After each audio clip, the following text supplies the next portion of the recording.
Okay pastor, ஆரம்பிச்சிடலாமா? நீங்க ஜெபம் பண்றீங்களா pastor? Okay okay, thank you. ஜெபம். எங்களை நேசிக்கிறீங்க அன்பு தகப்பனே, துதிக்கிறோம் அப்பா, துதிக்கிறோம், சொத்தரிக்கிறோம் சொத்தரிக்கிறோம் சொத்தரிக்கிறோம் சொத்தரிக்கிறோம்.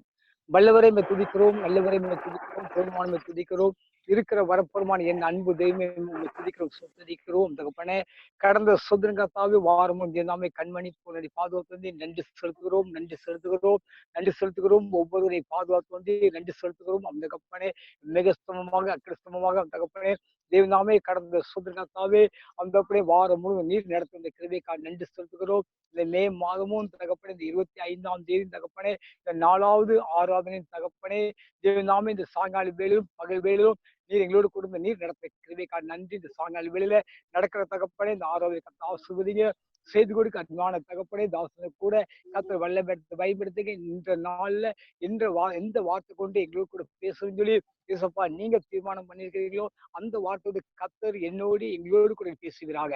என் தகப்பன் அப்படியே பேசப்படுற கிருபைக்காக நன்றி.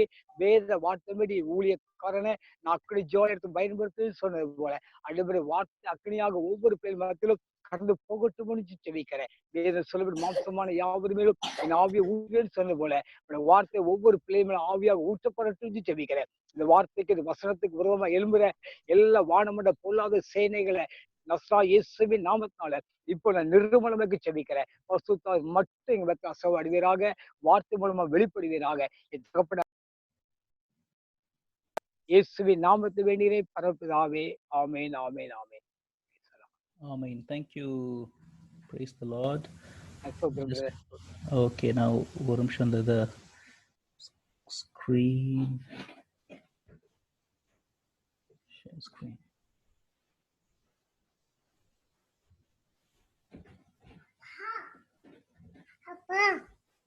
Papa. Yes. TV ka auntie la cloth வாங்கு. ஒரு பைக் எடுக்கணும் இருக்குல்ல. அப்பா அப்பா அப்பா நான் கேட்க. Wait. Please slideshow. உங்க சவுண்ட் கேட்க மாட்டேங்குது.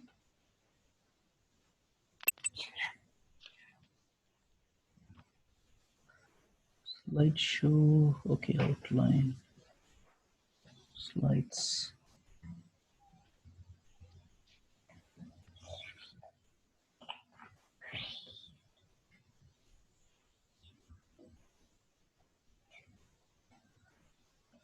Where's the slideshow? Okay, slideshow.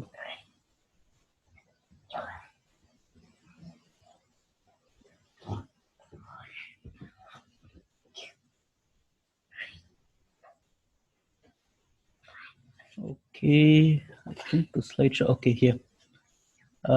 Elab slide தெரியுதா? Hello? தெரியலையா? தெரியல தெரியுமாமா? Okay, now just a minute. தெரியல. Okay, இப்போ தெரியுதா? வந்துட்டு. Okay. All right, thank you. Sorry, அதை எப்படி பண்ணனும் சர்ச் பண்ணிட்டு இருந்தேன். Okay, praise be to Lord. So இன்னைக்கு உள்ள செய்திக்கு நம்ம டைரக்டா போவோம். ஸோ இன்னைக்கு மெயின் நம்ம எப்பவும் பார்க்குற மாதிரி கொலோசியர் 3வது அதிகாரம் தான் பார்த்துட்டு வந்துட்டு இருக்கோம். ஒவ்வொரு வசனமா பார்த்துட்டு இருக்கோம். இன்னைக்கு ஒரு 4 வசனமா பார்ப்போம். 15, 16, 17. ஸோ ஒரு த்ரீ வெர்சஸ் பார்ப்போம். அது என்ன நம்மளுக்கு ஆண்டவர் இன்னைக்கு என்ன சொல்றாருன்ட்டு அந்த நம்ம கொலோசியர் 3வது அதிகாரத்துலேருந்து பார்ப்போம். ஸோ இன்னைக்கு மெயினாக நம்ம பார்க்கக்கூடிய agenda first one body and one soul அப்படிங்கிற ஒரு கான்செப்ட் நம்ம எல்லா கிறிஸ்டியன்ஸ்க்கும் தெரிய வேண்டிய ஒரு இது ஒன் பாடி ஒன் சோல்ங்கிற அந்த கான்செப்ட். ரெண்டாவது அபவுட் பீஸ் ஆஃப் காட், ஆண்டவருடைய சமாதானம். மூணாவதாக ஆண்டவருடைய வார்த்தை. அப்புறம் எப்படி நம்ம நன்றி உள்ளவர்களாக இருக்கணும் ஆண்டவருக்கு, எப்படி ஆண்டவர் நம்ம ஸ்தோத்திரம் பண்ணுங்கிற பற்றி நம்ம 4வது தலைப்பாக பார்ப்போம். நம்ம இந்த வார செய்திக்குள்ளே போகிறதுக்கு முன்னாடி போன வாரம் என்ன பார்த்தாங்கிறது நம்ம திருப்பி ஒரு குயிக் ரிமைண்டர் மாதிரி பார்த்துட்டு நம்ம போகலாம். போன வாரம் நம்ம பார்த்தது வந்து பழைய மனுஷனை களைந்து போட்டு புதிய மனுஷனை தரித்து கொண்டீர்கள் அப்படிங்கிற நம்ம ஒரு வசனத்தை பார்த்தோம். கொலோசியர் 3 9வது 10வது அதிகாரத்தை நம்ம பார்த்தோம். So from the old man to the new man in Christ அப்படிங்கிறத பற்றி நம்ம பார்த்தோம். அதுக்கப்புறம் நம்ம முக்கியமாக பார்த்தது மனம் திரும்புதல் பற்றி முக்கியமாக போன வாரம் பார்த்தோம் இல்லையா. ஸோ மோஸ்ட் அந்த ரெப்பென்ட் ஆஃப் சின்ஸ் இல்லையா, மனம் திரும்புதல் பற்றி பார்த்தோம். இந்த சால்வேஷனுக்கு நம்மளுக்கு என்ன வழி, அதுக்குடைய பாதை என்ன, நம்ம ரட்சிக்கப்படணும்னா எந்தெந்த படிகளில் போகணும் அப்படின்னு நம்ம பார்த்தோம். அதில் முக்கியமான ஒரு படி வந்து மனம் திரும்புதல் இல்லையா. நம்ம செய்தி ஆண்டவர் பற்றி கேட்டிருக்கலாம், நம்பலாம், மனம் திரும்பினாதான் நம்ம வந்து அந்த புது மனிதனா மாற முடியும், நம்ம ரட்சிக்கப்படணும்னா. அதை பற்றி நம்ம பார்த்தோம். அதுக்கடுத்து ஆவியானவர் குறித்து பார்த்தோம் இல்லையா. தூய ஆவியானவர், பரிசுத்த ஆவியானவர் பற்றி நம்ம பார்த்தோம். பரிசுத்த ஆவியானவருடைய 9 கனிகள், 9 ஃப்ரூட்ஸ், அது போக 9 வரங்கள், அந்த வரங்கள் ஆவியானவருடைய வரங்கள் பற்றி பார்த்தோம். ஆவியானவருடைய கனிகள் பற்றி போன வாரம் பார்த்தோம். ஸோ அதான் நம்ம போன வாரம் பார்த்தோம். அதுக்கு முன்னாடி அன்பு பற்றி நம்ம கேட்டோம். அதுக்கு முன்னாடி மேலானவைகளை நாடுங்கள், அதை பற்றி பார்த்தோம் இல்லையா. ஸோ இப்போ இந்த வாரம் வந்து 3வது அதிகாரம் கொலோசியர் 15, 16, 17 பார்ப்போம். 15வது வசனம் என்ன சொல்ல வருதுன்னா, தேவ சமாதானம் உங்கள் இருதயங்கள் ஆளக்கடவுது அப்படிங்கிறது ஒரு பாகம் பார்க்கிறோம். இதற்கென்றே நீங்கள் ஒரே சரீரமாக அழைக்கப்பட்டீர்கள் அப்படிங்கிற ஒரு நம்ம ஒரு பாட்டை பார்க்கிறோம். கொஞ்சம் பேசாதவங்க கொஞ்சம் மியூட் பண்ணிக்கோங்கண்ணா. So okay. ஸோ தேவ சமாதானம் உங்கள் இருதயங்களில் ஆளக்கடவுது, இதற்கென்றே நீங்கள் ஒரே சரீரமாக அழைக்கப்பட்டீர்கள். ஸோ நம்ம முக்கியமான பார்க்க போது ஒரே சரீரமாக அழைக்கப்பட்டீர்கள், அந்த இதை பத்தி பார்க்க போறோம். நன்றி அறிதல் உள்ளவர்களாய் இருங்கள் அப்படிங்கிறதையும் பார்க்குறோம். ஸோ விசுவாசம், நன்றி உள்ளவர்களாய் இருக்கணும், ஆண்டவருக்கு ஸ்தோத்திரம் பண்ணணும் அப்படிங்கிற இந்த வசனத்துல 3 பாகமா பிரிக்கலாம் இல்லையா. தேவ சமாதானம் உங்கள் இருதயத்தில் ஆளக்கடவுது, அதுக்கப்புறம் இதற்கென்றே நீங்கள் ஒரே சரீரமாக அழைக்கப்பட்டீர்கள், நன்றி அறிதல் உள்ளவர்களாய் இருங்கள் அப்படிங்கிறத நம்ம பார்க்குறோம். 3:15 இந்த 3 வசனத்தை நம்ம தியானிச்சா இதுல பல அர்த்தங்கள் நம்மளுக்கு புரிய வரும். என்னோட டெய்லி ஜெபத்துல காலையில ஜெபம் பண்ண போது ஒரு முக்கியமான ஒரு வார்த்தை நான் யூஸ் பண்றது, இல்லை ஒரு ஜெபம் பண்றது, தேவ சமாதானம் என்னோட இருதயத்தில் ஆளக்கடவுது, let the peace of God rule my heart அப்படிங்கறது வந்து நான் எப்பவுமே காலையில சொல்றது உண்டு, காலையில ஜெபத்துல. ஸோ அதை மாதிரி நம்மளும் ஜெபிக்கலாம். Peace of God rule my heart, தேவ சமாதானம் என் இருதயத்தில் ஆளக்கடவுதுன்னா தேவ சமாதானம் மட்டும்தான் உங்க இருதயத்துல இருக்கும், வேற எதுவுமே ஒரு திங்கிங்கே இருக்காது. அது ஒரு முக்கியமான வசனம் பார்க்குறேன். அது போக அந்த ஒரே சரீரம் அப்படிங்கிற ஒரு கான்செப்ட் பல கிறிஸ்டியன்ஸ்க்கு புரியாது, அதை பற்றியும் நம்ம பார்ப்போம் கொஞ்சம். அப்புறம் நன்றி, அது நம்ம எப்படி ஆண்டவருக்கு நன்றி சொல்லணும் அப்படிங்கிறது, அது எவ்வளவு முக்கியம் அப்படிங்கிறத பற்றி நம்ம இன்னைக்கு பார்ப்போம். அது போக நம்ம வந்து 1 minute.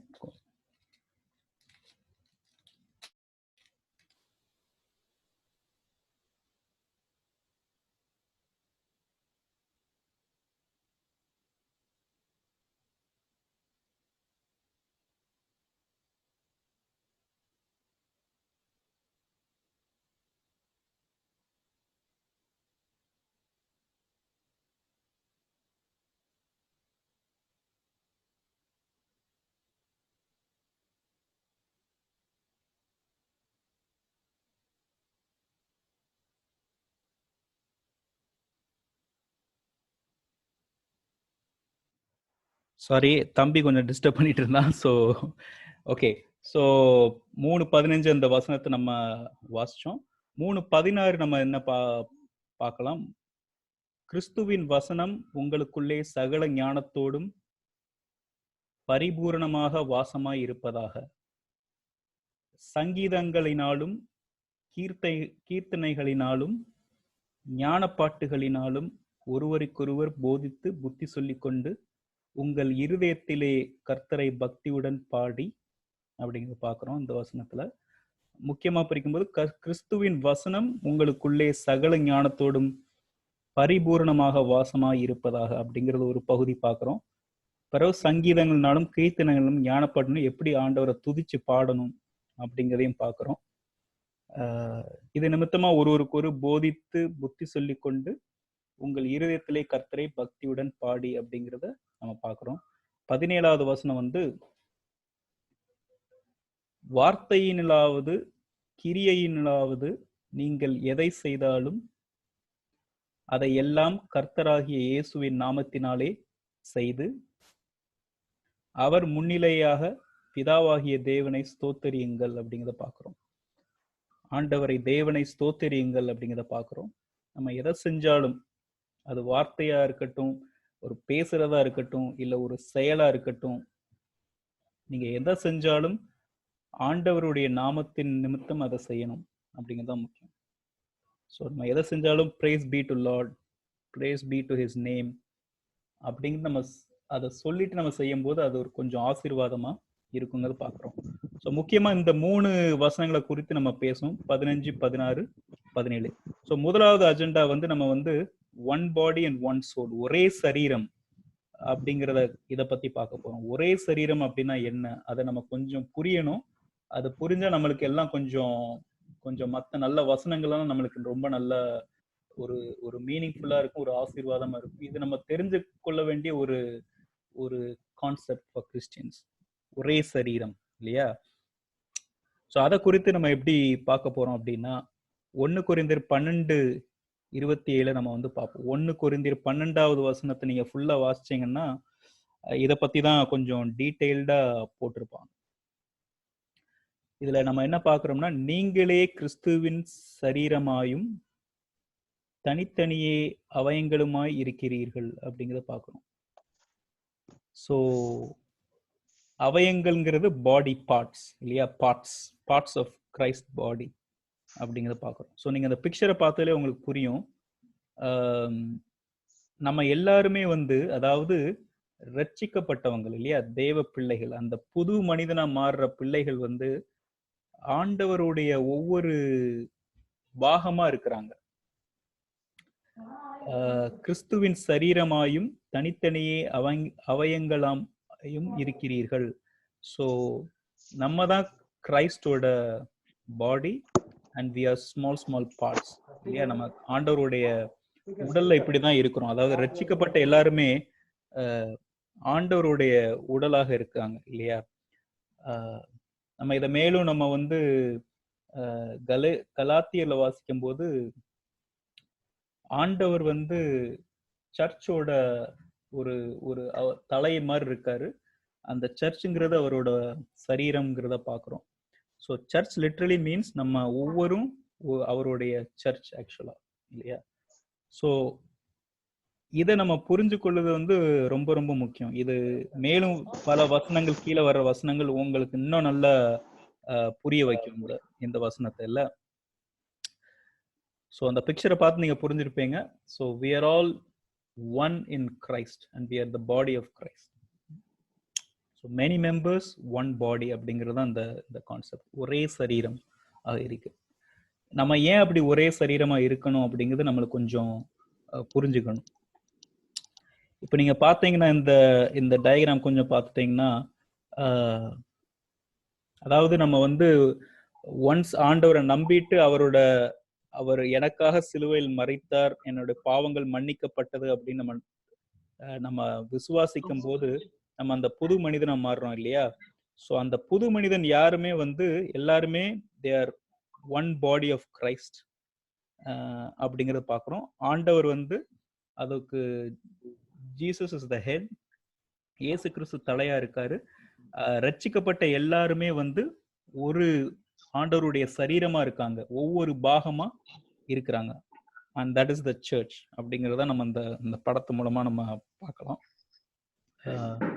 So join to Christ, join to one another. So ஒருவரும் நம்ம எல்லாருமே we are united as one அப்படிங்கிறத பார்க்கணும். ஏன்னா நம்ம எல்லாருமே ஒரே ஒரு ஆவியானவரால் ரட்சிக்கப்படுறோம் இல்லையா? ஸோ எல்லாருமே ஆர் யுனைடெட் இன் கிரைஸ்ட்.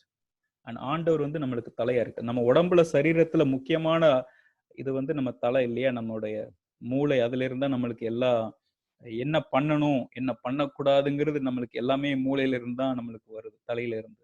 அதே மாதிரி ஆண்டவர் நம்மளுக்கு வந்து நம்மளுக்கு தலையா இருக்கார். நம்மளாம் அவரோட சரீரமா இருக்கிறோம். ஸோ மேலும் அந்த 12:13 பார்க்கும்போது 12:12 என்ன சொல்லுதுன்னா, 1 கொரிந்தியர் 12:12, எப்படி எனில் சரீரம் ஒன்று, அதற்கு அவயங்கள் அநேகம் இல்லையா? அவயங்கள்னா பாடி பார்ட்ஸ் இங்கிலீஷ்ல. ஒரே சரீரத்தின் அவயங்கள் எல்லாம் அநேகமாய் இருந்தும் சரீரம் ஒன்றாவே இருக்கிறது.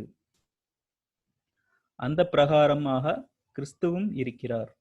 அதே மாதிரி இதுல கிளியரா என்ன போட்டிருக்குன்னா, நம்ம ஒரே சரீரத்துல பல அவயங்கள் இருந்தாலும், பல பார்ட்ஸ், பாடி பார்ட்ஸ் நம்மளுக்கு இருந்தாலும் சரீரம் வந்து ஒண்ணுதான். பாடிங்கிறது ஒண்ணுதான். பாடி வந்து is made of many parts இல்லையா?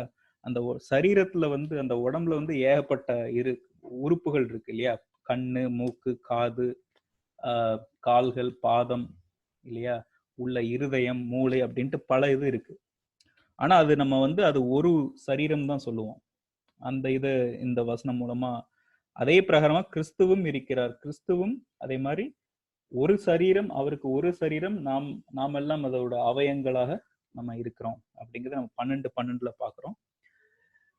12:13 என்ன பாக்குறோம்னா, நாம் யூதராயினும் கிரேக்கராயினும் அடிமைகளாயினும் சுயாதீனராயினும் எல்லாரும் ஒரே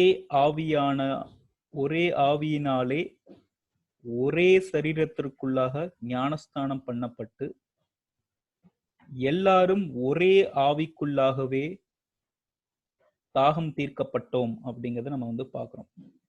இப்ப நீங்க அந்த சைட்ல உள்ள பிக்சரை பார்த்தீங்கன்னா, இதான் full clear example of how it is.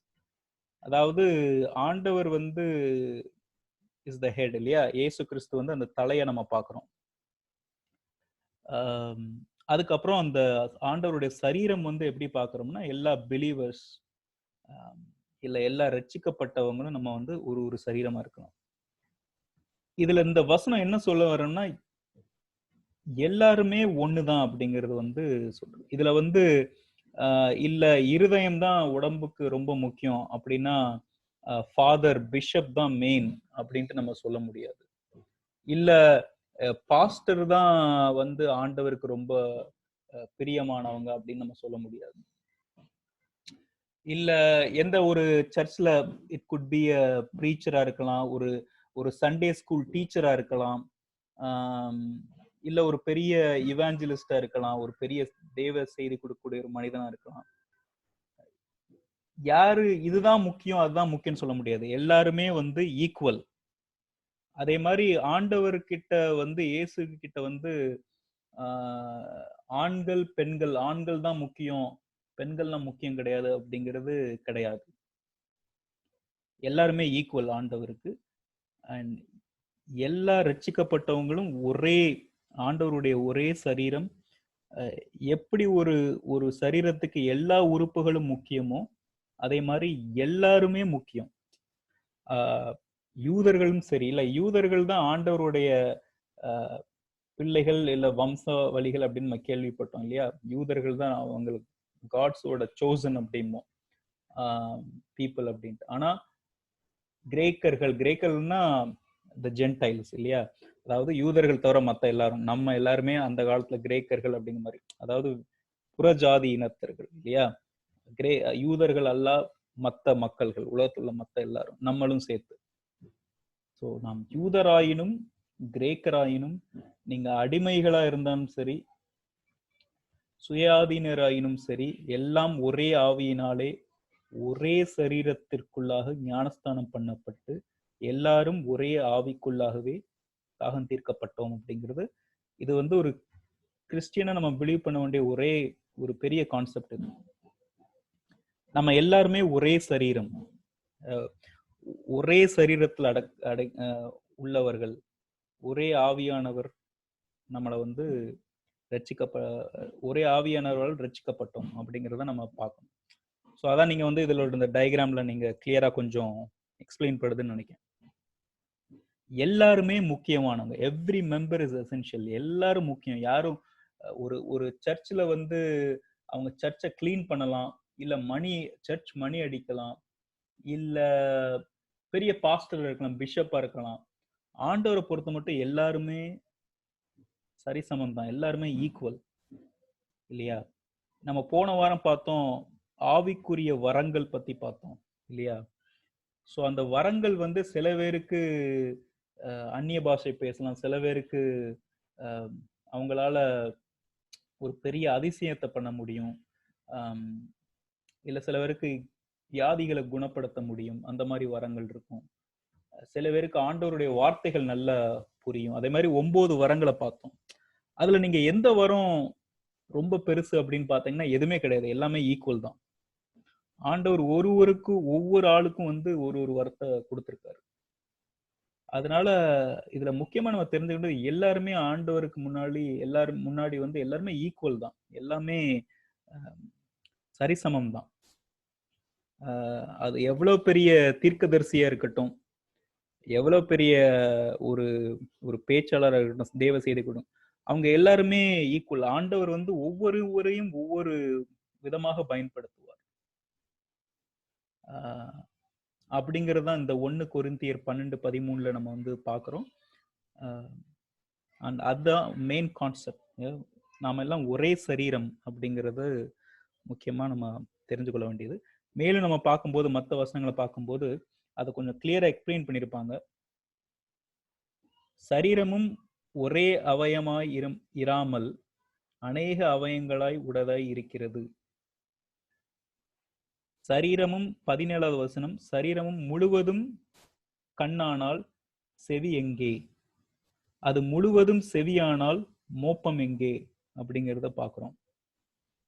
சரீரம் வந்து இந்த 14 என்ன சொல்ற, சரீரம் வந்து ஒரே அவயமா இல்லை, அது அநேக அவயங்களாய் உடதாய் இருக்கிறது இல்லையா? நம்மளுடைய சரீரம், நம்மளுடைய உடம்பு வந்து, நம்ம உடம்பு ஃபுல்லா கண்ணா இருந்தா எப்படி இருக்கும்? சரீரம் முழுவதும் கண்ணானால் செவி எங்கே? அது முழுவதும் செவியானால் மோப்பம் எங்கே? சோ சரீரம் வந்து ஒரே அவயமா இருக்காது, பல விதமான அவயங்களா சேர்த்துதான் ஒரு சரீரமா இருக்கு அப்படிங்கிறது இந்த வசனங்கள்ல நம்ம பார்க்கிறோம். 14, 17 பார்க்கிறோம். 15, 16 என்ன பார்க்கிறோம்னா, காலானது நான் கையாய் இராதபடியினால் நான் சரீரத்தின் அவயம் அல்லவென்றால் அதனாலே அது சரீரத்தின் அவயமாயிராதோ அப்படிங்கிறத நம்ம பார்க்கிறோம். காதானது, அது 16வது வசனத்து, காதானது நான் கண்ணாய் இராதபடியினாலே நான் சரீரத்தின் அவயமாய் இல்லவென்றால் அதனாலே அது சரீரத்தின் அவயமாய் இராதோ அப்படின்ட்டு நம்ம பார்க்கிறோம். ஒரு கம்பேரிசன் கொடுக்காங்க.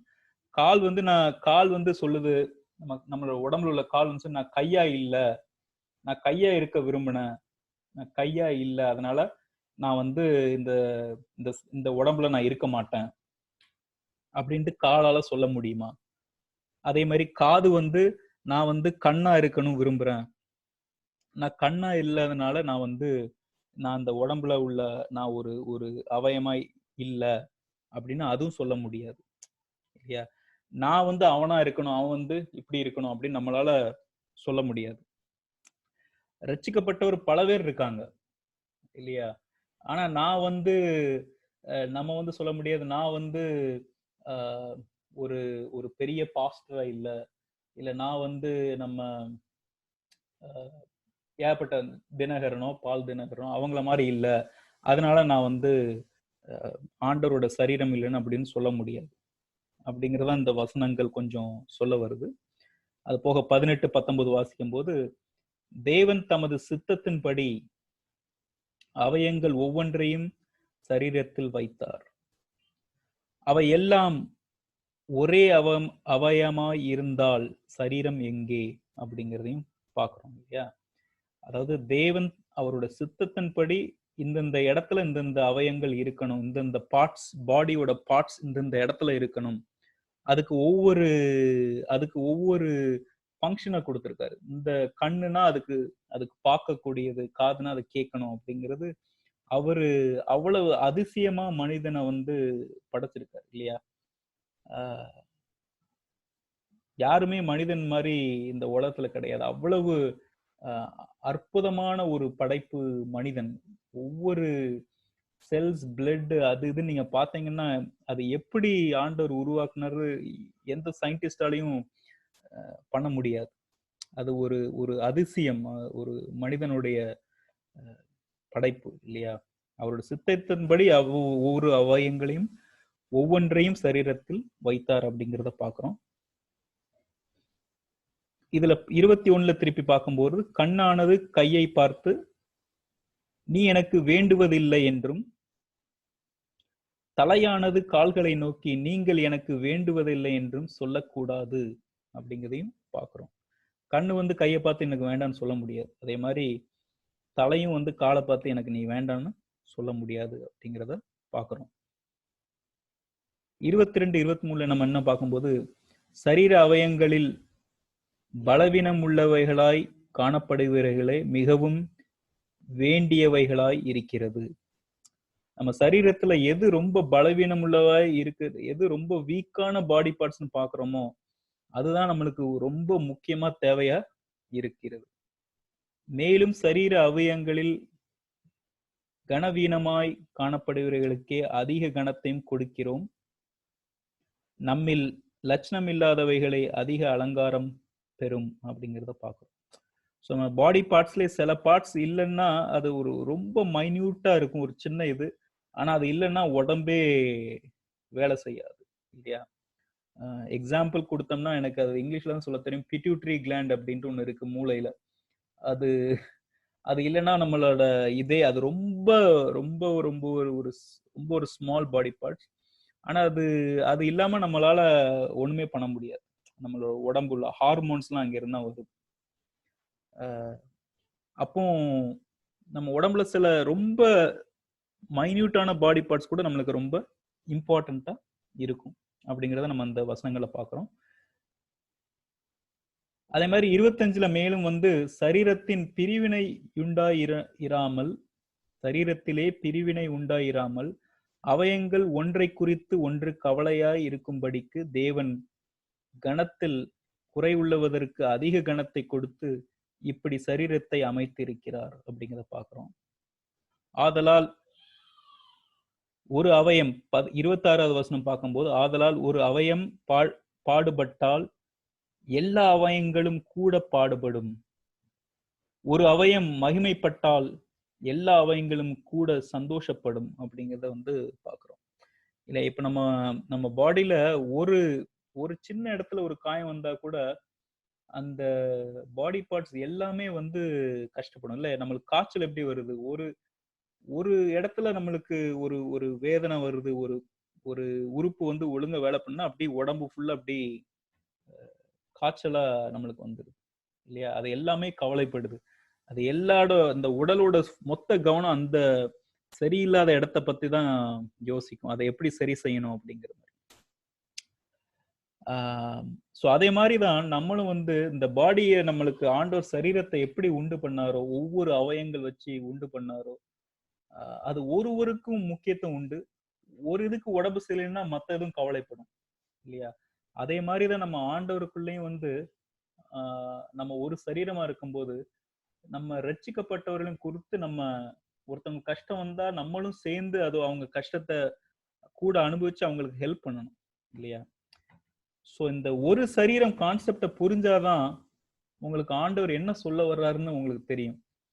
அதனாலதான் ஆண்டவர் சொல்றாரு, நீங்க ஒருவருக்கு அன்பா இருங்கள் அப்படிங்கிறாரு. ஏன்னா நீங்க எல்லாம் ஒரே பாடி பார்ட்ஸ். ஒரு பாடி பார்ட் எப்படி இன்னொரு பாடி பார்ட்டை வேண்டாம்னு சொல்லும் இல்லையா, சொல்லாது. இல்லாட்டா அது கஷ்டப்படும் போது கவலைப்படாம இருக்கும். அதனாலதான் இந்த கான்செப்ட் மூலமா தான் ஆண்டவர் சொல்றாரு, ஒரு ஒரு இடத்துல அன்பாய் இருங்கள் அப்படிங்கிறாரு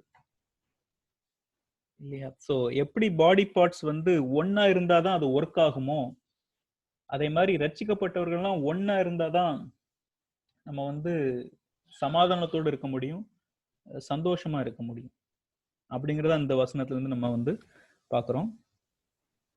மேலும் நம்ம இதுவரைக்கும் நம்ம கொரிந்தியர் 12வது வசனத்துல இருந்து ஏகப்பட்ட வசனங்களை பார்த்தோம். இன்னும் கொஞ்சம் முக்கியமான வசனங்கள் பார்க்கும்போது எபேசியர் 4:25 நம்ம பார்க்கும்போது, அன்றியும் நாம் ஒருவருக்கொருவர் அவயங்களாய் இருக்கிறபடியா பொய்யை களைத்து அவனவன் பிறனுடனே மெய்யை பேச கடவன் அப்படிங்கறத பார்க்கணும். ஸோ நாம் எல்லாரும் ஒருவருக்கொருவர் அவயங்களாய் இருக்கிறபடியினால் இல்லையா, நம்ம எல்லாரும் ஒருவருக்கொருவர் அவயங்களாய் இருக்கபடியினால் பொய்யை களைத்து அவனவன் பிறனுடனே மெய்யை பேச கடவன். அதாவது ஒரு பாடி பார்ட் வந்து இன்னொரு பாடி பார்ட் வந்து பொய் சொல்லாது இல்லையா. அது எல்லாம் ஒன்னா இருந்தாதான் நம்ம வந்து ஒழுங்கா வேலை பண்ண முடியும். அதே மாதிரி நம்ம ஒருவருக்கு பொய் சொல்ல வேண்டாம், நம்ம வந்து மெய் பேச கடவன், நம்ம உண்மையே பேச கடவன் அப்படிங்கறத நம்ம வந்து பாக்குறோம். இந்த ஒரே சரீரம் கான்செப்ட் நீங்க நல்ல கொஞ்சம் இதை நினைச்சு தியானிச்சீங்கன்னா, அப்போ பைபிள்ல சொல்லக்கூடிய எல்லா வசனங்களும் உங்களுக்கு ஒரு தெளிவு வரும். எதுக்கு நம்ம ஒருவருக்கு ஒரு அன்பா இருக்கணும் அப்படின்னு ஆண்டவர் சொல்ல வர்றாரு. ஏன்னா நம்ம எல்லாம் ஒரே சரீரம் தான், ஒரே சரீரம், நம்ம வேற வேற அவயங்களா இருக்கும், ஆனா எல்லா அவயங்களும் முக்கியம் அப்படிங்கறத கான்செப்ட் ஆண்டவர் கொண்டு வராரு. அதை நினைச்சீங்க நீங்க வந்து அந்த அந்த ஆவிக்குரிய கனிகள் இருக்குல்ல, நீங்க வந்து கைண்டா இருப்பீங்க, அன்பா இருப்பீங்க. ஏன்னா நம்ம எல்லாம் ஒரே சரீரம் தான் அப்படிங்கறதான் சொல்ல வர்றாரு.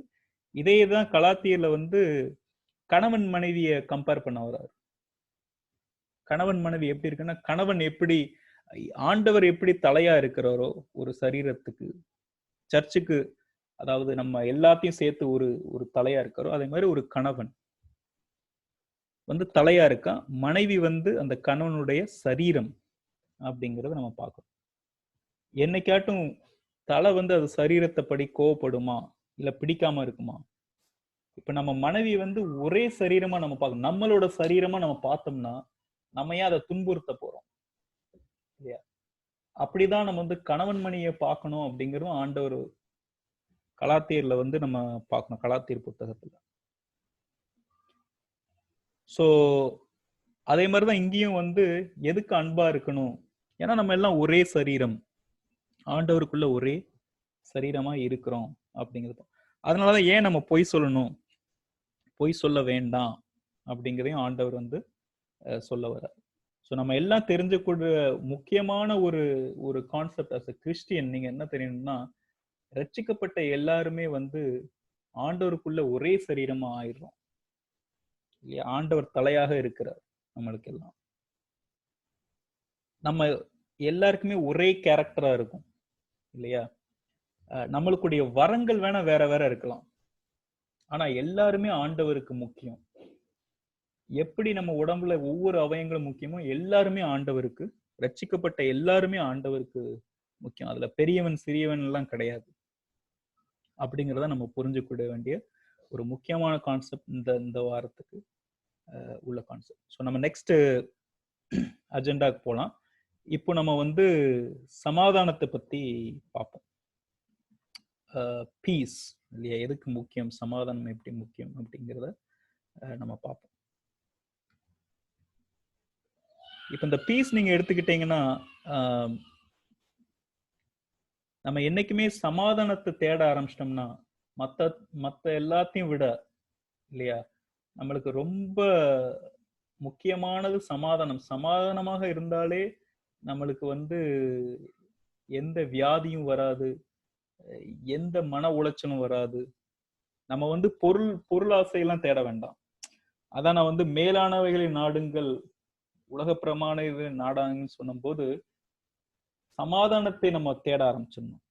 நம்ம வந்து இந்த உலக பிரமாண சொத்துக்களோ அதெல்லாம் நம்ம தேடாம சமாதானத்தை தேடும்போது நம்மளுக்கு ஒரு பெரிய மன நிம்மதி கிடைக்கும்.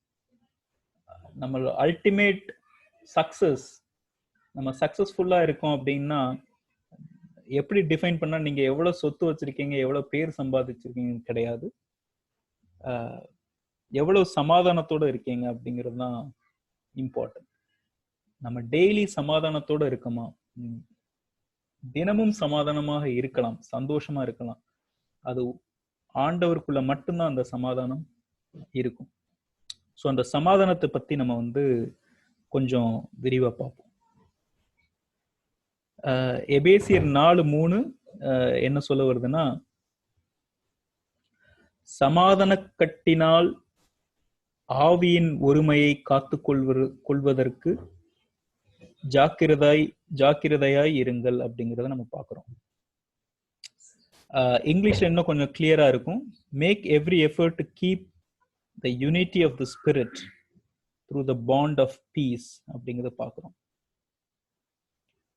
ஸோ நான் போன இதுல நம்ம எப்படி அந்த ஒரே சரீரம் அப்படிங்கிறது நம்ம எப்படி பார்த்தோமோ, அந்த ஒரே சரீரம்க்கு நம்ம அந்த ஒரே சரீரமா இணைக்கப்படுறோம் இல்லையா?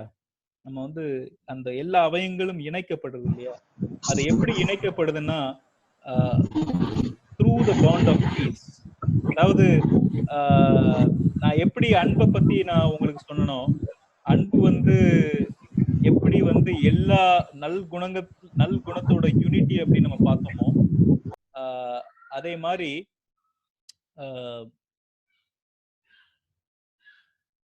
sorry, just to go back. Okay, so அன்பு நம்ம அன்பை பத்தி பேசும்போது அன்பு தான் எல்லா நற்குணங்களோட ஒரு கட்டு அப்படின்னு பார்த்தோம். இட்ஸ் a bond இல்லையா அப்படிங்க பார்த்தோம். அதே மாதிரி இந்த ஒரே சரீரம்க்குள்ள ஒரு பாண்ட், ஒரு க்ளூ எல்லாத்தையும் நம்மளை எப்படி இணைக்குதுன்னா through the bond of peace, சமாதானம். நம்மளுக்கு ஒவ்வொரு நம்ம மத்தவங்க மேல ஒரு சமாதானத்தோட இருக்கணும், மத்தவங்க மேல இல்லையா? நம்மளுக்குள்ள பீஸ் இருக்கணும், நம்மளுக்குள்ள சமாதானம் இருக்கணும். அப்பதான் நம்ம ஆண்டவருக்குள்ள ஒரே சரீரமா இருக்க முடியும். அதான் இங்க சமாதான கட்டினால் ஆவியின் ஒருமை காத்துக்கொள்வதற்கு ஜாக்கிரதாய் இருங்கள் அப்படிங்கிறத பாக்குறோம்.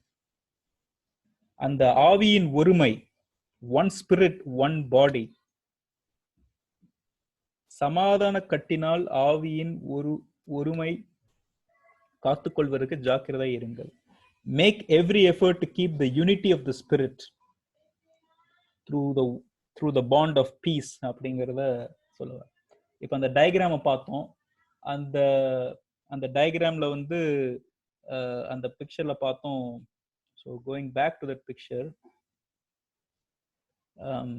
அந்த ஒவ்வொரு பாண்ட் இந்த இதுல பார்த்தீங்கன்னா ஒரே சரீரம் பார்க்குறோம். அந்த கீழே உள்ள பெரிய வட்டத்துல ரட்சிக்கப்பட்ட யாரும் எப்படி இணைக்கப்படுறோம் அப்படின்னா, joined to Christ, joined to one another. The joint is peace. நம்ம சமாதானம், ஒருவருக்கு மேல உள்ள நம்ம சமாதானம் மூலமா தான் ரட்சிக்கப்பட்ட எல்லார் மேலும் நம்ம சமாதானமா இருக்கணும், சமாதானத்தோடு இருக்கணும். அப்படிதான் நம்ம இணைக்கப்பட முடியும் ஒரே சரீரமாக.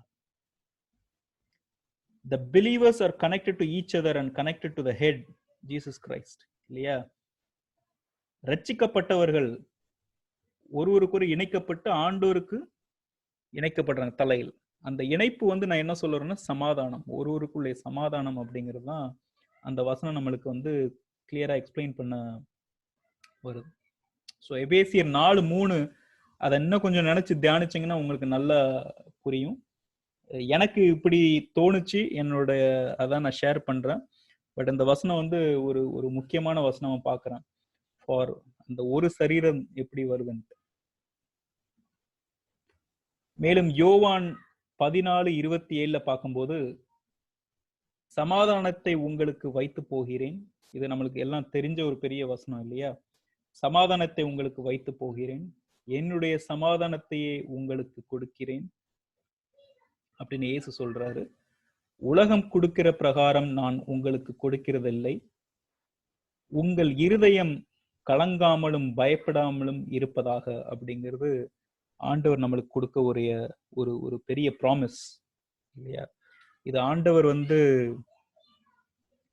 அந்த அசென்ஷன் டைம் இல்லையா, 40 நாள் அவர் உயிர் தெழுந்த பிறகு 40 நாள் அப்படியே சீடர்களோட இருந்து பரலோகத்துக்கு போறதுக்கு முன்னாடி இதை சொல்லுவாரு. சமாதானத்தை உங்களுக்கு வைத்து போகிறேன். ஆண்டவர் கொடுக்கிறது என்னது? சமாதானம். தெய்வம் கொடுக்கிறது நம்மளுக்கு என்னது? சமாதானம். என்னுடைய சமாதானத்தை உங்களுக்கு கொடுக்கிறேன். அவருடைய சமாதானம், ஆண்டவருடைய சமாதானம். இந்த சமாதானம் தான் என்னுடைய இருதயத்தில் ஆட்சி செய்வதாக அப்படிங்கறது நான் அந்த வசனமா பார்க்கிறோம் கொலோசியர். உம்முடைய ஆண்டவராக இயேசுவின் சமாதானம் என்னுடைய இருதயத்தை ஆட்சி செய்வதாக. Let your peace rule my heart. அது இங்கிலீஷ்ல என்ன சொல்லும்போது கொஞ்சம் பவர்ஃபுல்லா இருக்கு. ஆண்டவருடைய சமாதானம் நம்மளை முழுமையாக ஆட்சி செய்யணும், நம்ம இருதயத்தை. வேற எதுவுமே இருக்கக்கூடாது. சோ அந்த சமாதானம், என்னுடைய சமாதானத்தை உங்களுக்கு கொடுக்கிறேன் என்று ஆண்டவர் சொல்லி, அந்த சமாதானம் தான் நம்ம இருதயத்துல எப்பவுமே ஆட்சி செய்யணும். உலகம் கொடுக்கிற பிரகாரம் நான் உங்களுக்கு கொடுக்கறதில்லை. இந்த உலகம் பல விதத்துல நான் ப்ராமிஸ் பண்ணலாம், பீஸ் ப்ராமிஸ் பண்ணலாம் இல்லையா? உலக தலைவர்கள் இல்லையா, நம்ம நாட்டினுடைய தலைவர்கள், நம்ம நாடு சமாதானமா இருக்கும், நம்ம எப்பவும் பீஸ்ஃபுல்லா தான் இருக்கும். இல்ல உங்க ஃப்ரெண்ட்ஸ், உங்க ஃபேமிலி ஏதாட்டும் சொல்லலாம், நீ இப்படி பண்ணு, நீங்க சமாதானத்தோட இருப்ப, நீங்க அப்படி பண்ணுங்க, இப்படி சமாதானத்தோட இருப்பீங்க. இந்த உலகம் சொல்ற சமாதானம் இல்ல, ஆண்டவருடைய சமாதானம் பெரிய சமாதானம், உண்மையான சமாதானம், மெய்யான சமாதானம். அதான் அங்க ஆண்டவர் சொல்ல, உலகம் கொடுக்கிற பிரகாரம் நான் உங்களுக்கு கொடுக்கிறது இல்லை. உலகம் கொடுக்கிற சமாதானம் இல்லை, அது ஷார்ட் லிவ்ட். அது அந்த உலகம் கொடுக்கிற சமாதானம் ஒரு குறுகிய காலத்துக்கு தான் இருக்கும். ஆண்டவர் கொடுக்கிற சமாதானம் நிரந்தர சமாதானம். உங்கள் இருதயம் கலங்காமலும் பயப்படாமலும் இருப்பதாக அப்படின்ட்டு இயேசு நம்மள்கிட்ட சொல்றாரு இல்லையா? தான் யோவான் 14:27 பாக்குறோம். மேலும் ரோமர் 8:6 பார்க்கும்போது, மாம்ச சிந்தை மரணம், ஆவியின் சிந்தையோ ஜீவனும் சமாதானமும் அப்படிங்கிறத பார்க்கிறோம். சோ பரிசுத்த ஆவியின் சிந்தை ஜீவனும் சமாதானம் தரும். ஆனா மாம்சமோட சிந்தை மரணத்தை தான் தரும் அப்படிங்கிறது ரோமர் 8:6 பார்க்கணும். சோ சமாதானம் ஆவியின் சிந்தை அப்படிங்கிறத நம்ம பார்க்கிறோம். இந்த கொஞ்சம் இந்த டயக்ராம் பார்த்தீங்கன்னா, ஸ்டெப்பிங் இன்டு காட்ஸ் பீஸ், இந்த தேவ சமாதானம், இந்த ஆண்டவருடைய சமாதானம் நமக்கு எப்படி கிடைக்கும் அப்படிங்கிறது இந்த பிலிப்பியர் 4வது அதிகாரம். இது எனக்கு ரொம்ப பிடிச்ச ஒரு வசனம். பிலிப்பியர் 4:6-7 எனக்கு ரொம்ப பிடிச்ச, நான் பல தடவை உங்ககிட்ட இதை பத்தி பேசியிருக்கேன். அந்த பிலிப்பியர் 4வது அதிகாரத்துல 2-7 வாசிக்கும் போது அது ஒரு ஸ்டெப்ஸா போட்டிருப்பான். First is living in harmony. முதலாவது படி நம்ம எல்லாம் ஒன்றா சந்தோஷமா வாழணும், ஒன்றா வாழணும். ரெண்டாவது ஒருவருக்கு உதவி செய்யணும், ஹெல்பிங் கோவொர்க்கர்ஸ். மூணாவது ரிஜாய்ஸ் இன் த லார்ட், எப்பவுமே ஆண்டவருக்குள்ள களி கூறுங்கள் அப்படிங்கறத நம்ம பார்க்கணும். ரிஜாய்ஸ் அப்படின்ட்டு அப்போஸ்தல் பவுல் அடிக்கடி சொல்ற ஒரு வசனம், ரிஜாய்ஸ், களி கூறுங்கள் ஆண்டவருக்குள்ள. ஆல்வேஸ் பி ஹாப்பி, சந்தோஷமா இருங்கள், எப்பவுமே களி கூறுங்கள் ஆண்டவருக்குள்ள அப்படின்னு. நாலாவதாக லிவிங் கிரேஷியஸ்லி அப்படிங்கறத பார்க்கிறோம். அஞ்சாவது stepping out of our anxieties அப்படிங்கறத பார்க்கிறோம். ப்ரேயிங் அவுட் அவர் ஆன்சைட்டிஸ், கவலை குறித்து நம்ம ஆண்டவர்கிட்ட ஜெபம் பண்றது அப்படிங்கறத பார்க்கணும். இப்படி நம்ம பண்ணோம்னா ஆண்டவருடைய சமாதானம் நம்மளுக்குள்ள எப்பவுமே இருக்கும் அப்படிங்கிறத நம்ம பார்க்கிறோம். ஸோ அந்த பிலிப்பியர் 4வது அதிகாரம் 2-7 நம்ம வாசிக்கும் போது, முக்கியமா 4:4 வாசிக்கும் போது, கர்த்தருக்குள் எப்பொழுதும் சந்தோஷமாய் இருங்கள், சந்தோஷமாய் இருங்கள் என்று மறுபடியும் சொல்கிறேன் அப்படின்ட்டு அழகா அப்போஸ்தலர் பவுல் சொல்றாரு. எப்பவுமே ஆண்டவருக்குள்ள சந்தோஷமா இருக்கணும். எந்த செய்தி வந்தாலும், எந்த கவலை வந்தாலும், என்ன இது வந்தாலும், ஆண்டவருக்குள்ள எப்பவுமே சந்தோஷமா இருங்க. திருப்பியும் சொல்றாரு, மறுபடியும் ஸ்ட்ரெஸ் பண்ண, சந்தோஷமா இருங்கள்ட்டு மறுபடியும் சொல்கிறேன் அப்படிங்கிறது அப்போஸ்தலர் பவுல் வந்து சொல்றாரு. ஸோ இதுதான் அந்த ஸ்டெப்ஸ்ல ஒரு ஸ்டெப் பார்த்தோம் இல்லையா? ஆல்வேஸ் பி ஹாப்பி, கர்த்தருக்குள் எப்பொழுதும் சந்தோஷமா இருங்க, எதை நினைச்சும் கவலைப்பட வேண்டாம், ஆண்டவர் நம்மளுக்காக இருக்காருன்ட்டு நம்ம எப்பவுமே சந்தோஷமா இருக்கணும். எதை நினைச்சும் எந்த கவலை எந்த பிரச்சனை வந்தாலும் அது கவலைப்படக்கூடாது. ஆண்டவர் நம்மளுக்கு கூட இருக்காரு அப்படின்னு நினைச்சு நம்ம வந்து சந்தோஷமா டெய்லி சந்தோஷமா இருக்கணும். எல்லா நாளும் முழுமையாக நம்ம சந்தோஷமா இருக்கணும். அது நான் சொல்றது கொஞ்சம் ஈஸியா இருக்கலாம், பிராக்டிஸ் பண்ணது கொஞ்சம் கஷ்டம் தான். ஆனா நீங்க அதை பிராக்டிஸ் பண்ணி பாருங்க, உங்களுக்கே தெரியும். எது வந்தா என்ன, ஆண்டவர் என் கூட இருக்காரு, நான் எதுக்கு கவலைப்படணும் இல்லையா? நாளையோட, நாளைக்கு இத்தனை பிரச்சனை வரப்போது, இது இருக்குன்ட்டு நாளைக்கு நான் ஃபியூச்சர் சொல்றேன். ஆனா அந்த நாளையை விட பெரியவர் வந்து நம்ம ஆண்டவர் இல்லையா? அதனால அந்த நாளைக்கு நினைச்சு நம்ம கவலைப்பட வேண்டாம். நாளைக்கு இப்படி நடக்க போதோ அப்படி நடக்க போதோ, எனக்கு உடம்பு சரியில்லை, இப்படி ஆகுமோ அப்படி ஆகுமோ, இல்ல எனக்கு பணப்பிரச்சனை, கடன் தொல்லை, நாளைக்கு இப்படி வந்து பிரச்சனை. ஆனா அந்த நாளையை விட பெரியவர் நம்ம ஆண்டவர். அதனால கர்த்தருக்குள் எப்பொழுதும் சந்தோஷமா இருங்கள். இதான் ஃபர்ஸ்ட் ஸ்டெப். நம்மளுக்கு சமாதானம் வேணும்னா நம்ம ஃபர்ஸ்ட் சந்தோஷமா இருக்க பழகிக்கணும். 5வதாக, உங்கள் சாந்த குணம் எல்லா மனுஷருக்கும் தெரிந்திருப்பதாக கர்த்தர் சமீபமாய் இருக்கிறார் அப்படிங்கிறத பாக்குறோம். நம்ம வந்து we need to be gracious. உங்கள் சாந்த குணம் எல்லா மனுஷருக்கும் தெரிந்திருப்பதாக. நீங்க வந்து மத்தவங்களோட ரொம்ப சாந்தமா இருக்கணும், எல்லாரு கூடயும் சாந்தமா இருக்கணும். நீங்க மத்தவங்க கூட சாந்தமா இருக்கும்போது அவங்க ஏன் உங்களுக்கு ஒரு பிரச்சனை உருவாக்க போறாங்க இல்லையா? we need to be gracious, கிரேஸ்ஃபுல்லா இருக்கணும். உங்கள் சாந்த குணம் எல்லா மனுஷருக்கும் தெரிந்திருப்பதாக கர்த்தர் சமீபமாய் இருக்கிறார் அப்படிங்கிறத நம்ம பார்க்கணும். பிலிப்பியர் 4:5. ஸோ ஒரு ஸ்டெப்பா அப்போஸ்தலர் பவுல் கொண்டு போறாரு. முதலாவது சந்தோஷமா இருங்க, உங்க சாந்த குணம் எல்லா மனுஷருக்கும் தெரிஞ்சிருக்கணும் அப்படின்னா எல்லாரு கூடயும் நல்ல சாந்தமா பழகுங்க அப்படிங்கிறது இந்த அப்போஸ்தலர் பவுல் வந்து சொல்ல வர்றாரு. அதுக்கடுத்து என்ன சொல்றாரு? 6வது வசனத்துல என்ன சொல்ல வர்றாருன்னா, நீங்கள் ஒன்றுக்கும் கவலைப்படாமல் எல்லாவற்றையும் குறித்து உங்கள் விண்ணப்பங்களை ஸ்தோத்திரத்தோடு கூடிய ஜெபத்தினாலும் வேண்டுதலினாலும் தேவனுக்கு தெரியப்படுத்துங்கள் அப்படிங்கிறார். 6வது என்ன சொல்ல வர்றாரு? இந்த 6வது வசனத்துல ஜெபம் பண்ணுங்கள் அப்படிங்கிறார். எதையும் நினைச்சு கவலைப்படாதீங்க, எல்லாவற்றையும் குறித்து உங்கள் விண்ணப்பங்களை ஸ்தோத்திரத்தோடுங்கிறது ஒரு முக்கியமான வார்த்தை. நன்றியோடு கூடிய ஜெபத்தினாலும் வேண்டுதலினாலும் தேவனுக்கு தெரியப்படுத்துங்கள் அப்படிங்கறத பார்க்கலாம். நீங்க ஆண்டவர்கிட்ட எல்லாம் சொல்லிருங்க, எதை நினைச்சும் கவலைப்படாதீங்க. நீங்க ராத்திரி நிம்மதியா தூங்க போங்க, ஏன்னா நாளைக்கு ஆண்டவர் பார்த்துக்கிடுவார் இல்லையா? ஸோ இந்த வசனம் நான் ரொம்ப தடவை நம்ம சர்ச்சில் நான் பேசியிருக்கேன், இதை பத்தி நான் சொல்லியிருக்கேன். எவ்வளவு தூரம் எனக்கு கொலோசியர் 3 வந்து ரொம்ப ஒரு முக்கியமான ஒரு அதிகாரம் பார்க்கும். அந்த மாதிரி இந்த பிலிப்பியர் 4:6-7 வந்து நான் அடிக்கடி வாசிக்கிற ஒரு வசனம். இது நம்மளுக்கு ஒரு பெரிய பாசிட்டிவிட்டியை கொடுக்கும், ஒரு பெரிய ஒரு சமாதானத்தை தரும். எதுக்கும் கவலைப்பட வேண்டாம் அப்படின்ட்டு. இதை நான் திருப்பி சொன்னா, நீங்க உண்மையாவே ஆண்டவருடைய வார்த்தையை விசுவாசிக்கிறீங்கன்னா ஆண்டவர் சொன்னதை நீங்க ஃபாலோ பண்ணுங்க. அவர் கவலைப்படக்கூடாதுங்கிறார். நம்ம கவலைப்பட்டா அது வந்து நம்ம அவிசுவாசமா மாறி. நீங்க எதை நினைச்சாலும் ஆண்டவர்கிட்ட விண்ணப்பம் பண்ணுங்க, அது போதும், கவலைப்படாதீங்க அப்படிங்கிறது சொல்ல வராரு. இதுக்கு அடுத்து முக்கியமான வசனம் தான் என்னதுன்னா, அப்பொழுது நீங்க இப்படிலாம் பண்ணீங்கன்னா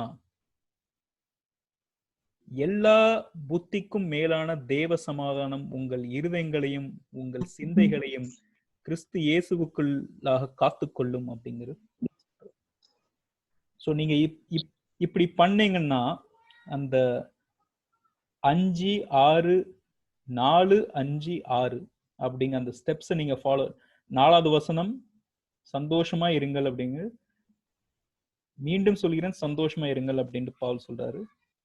6வது வசனத்துல வந்து நீங்க வந்து எப்பவுமே வந்து பி கிரேஷியஸ் அப்படின்னு சாந்த குணத்தோட இருங்க அப்படிங்கிறாரு. எல்லாத்துக்கூடயும் ஒரு சாந்த குணத்தோட இருங்க அப்படிங்கிறாரு. ஆறாவது வந்து நீங்க எதுவுமே கவலைப்படாதீங்க, ஆண்டவர்கிட்ட எல்லா ஜெபமும் சொல்லுங்க அப்படிங்கிறாரு. அப்போ நம்ம அப்படி பண்ணோம்னா அப்படி நம்ம பண்ணோம்னா எல்லா புத்திக்கும் மேலான தேவ சமாதானம், அதான் உங்களுக்கு தெரியாது. அந்த அந்த சமாதானம் பத்தி உங்களுக்கு யூ கேனாட் அண்டர்ஸ்டாண்ட், உங்களுக்கு புரியாது அந்த சமாதானம். எல்லா புத்திக்கும் மேலான, அது எப்படி நடந்ததுன்னே உங்களுக்கு தெரியாது. அவ்வளவு சமாதானம் உங்கள் இருதயங்களையும் உங்கள் சிந்தைகளையும் இல்லையா கிறிஸ்து இயேசுவுக்குள்ளாக காத்துக்கொள்ளும் அப்படிங்கறத நம்ம வந்து பார்க்கிறோம். This is the way to receive peace of God, and peace of God is the most important in the world இல்லையா. ஸோ அதான் நம்ம இந்த பிலிப்பியர் 4:5-6-7 பார்க்கிறோம். தேவ சமாதானத்தை எப்படி நம்ம பெற்றுக்கொள்ள முடியும் அப்படின்னு. ஸோ இது வரைக்கும் நம்ம சமாதானத்தை பத்தி பார்த்தோம். சமாதானத்தை பத்தி ஏகப்பட்ட வசனங்கள் இன்னும் இருக்கு. பட் நம்ம நேரதுனால நான் கொஞ்சம் முக்கியமான இதை மட்டும் நான் எடுத்து உங்ககிட்ட சொன்னேன். ஸோ முக்கியமா சமாதானங்கிறது it's the bond which unites everybody இல்லையா. சமாதான கட்டு, அந்த எல்லா அந்த ஒரே சரீரமாக இருக்கக்கூடிய நம்மளை வந்து ஒரே கட்டாக வரக்கூடியது வந்து அந்த சமாதானம் தான், பீஸ். அந்த பீஸ் தான் நம்ம எல்லாத்தையும் யுனைட் பண்ணுது as one body in Christ. So அடுத்து நம்ம வந்து பார்க்கறது வந்து the word of God பத்தி நம்ம பார்ப்போம். ஆண்டவருடைய வசனங்கள் இல்லையா. அது கொலோசியர் நம்ம அதிகாரத்துல அந்த கொலோசியர் நம்ம பார்த்தோம்.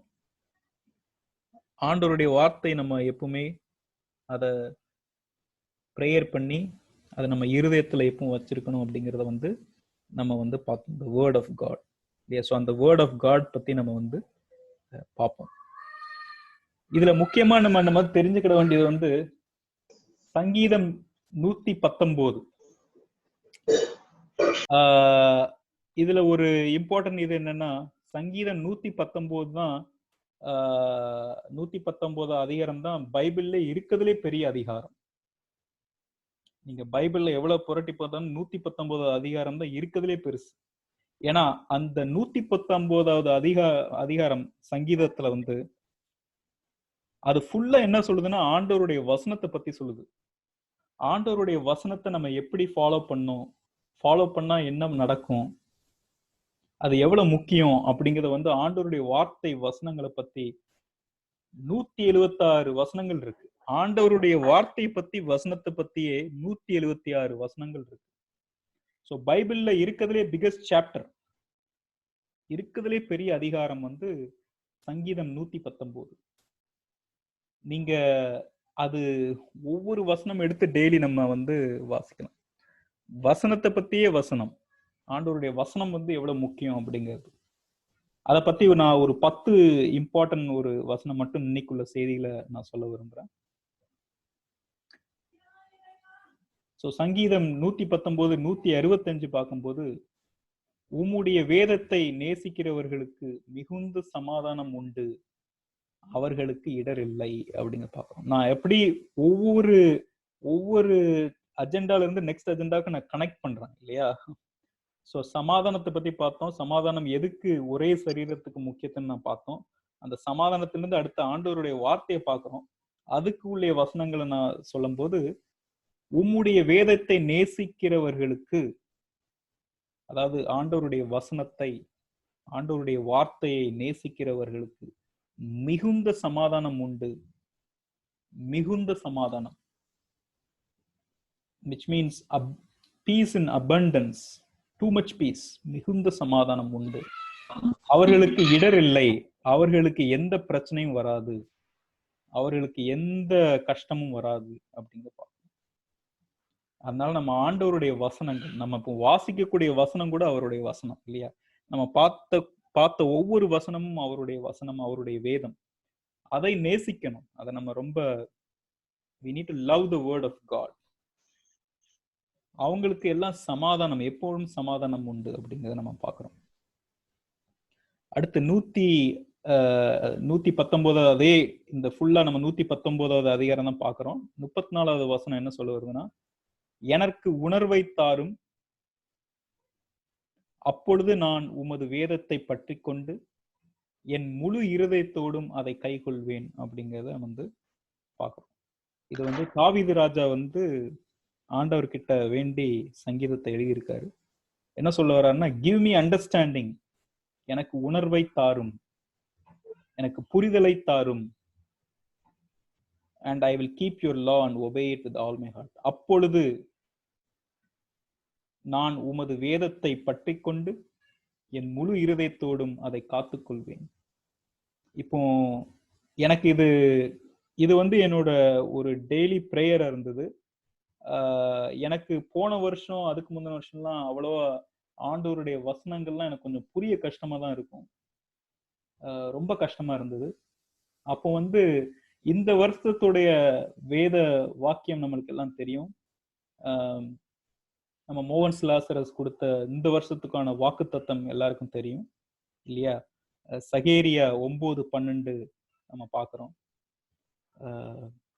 அதுல வந்து இரட்டிப்பான நன்மையை தருவேன், இன்றைக்கே தருவேன் அப்படின்னு பார்க்கிறோம் இல்லையா?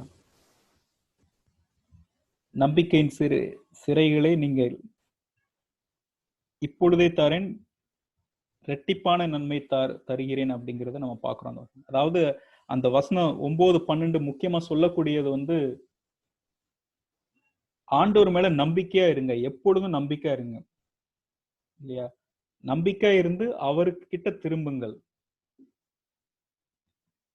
அவருக்குள்ள திரும்புங்கள், அவரை முழுமையா நம்புங்கள், அப்பொழுது நான் இரட்டிப்பான நன்மை தருவேன், இன்றைக்கே தருவேன் அப்படின்ட்டு ஆண்டவருடைய வாக்குத்தத்தம். அப்போ நான் டெய்லி நான் ப்ரேயர் பண்ணும்போது அது இங்கிலீஷ்ல சொல்லும்போது let me be the prisoner of hope and I will restore to you in double அப்படின்ட்டு நம்ம வந்து பார்ப்போம் இங்கிலீஷ்ல. ஆண்டவரை மட்டும் நம்பி இருங்க, ஆண்டவர் நம்பி இருக்கிற ஒரு சிறைவாசியா இருங்க அப்படிங்கிறத பார்க்கணும். ஆண்டவருக்கு திரும்பி அவரை மட்டும் நம்பி இருக்க ஒரு சிறைவாசியா இருங்கள், அப்பொழுது நான் உங்களுக்கு இரட்டிப்பான நன்மை தருவேன், இன்றைக்கே தருவேன் அப்படிங்கிறத நம்ம பார்க்கணும்.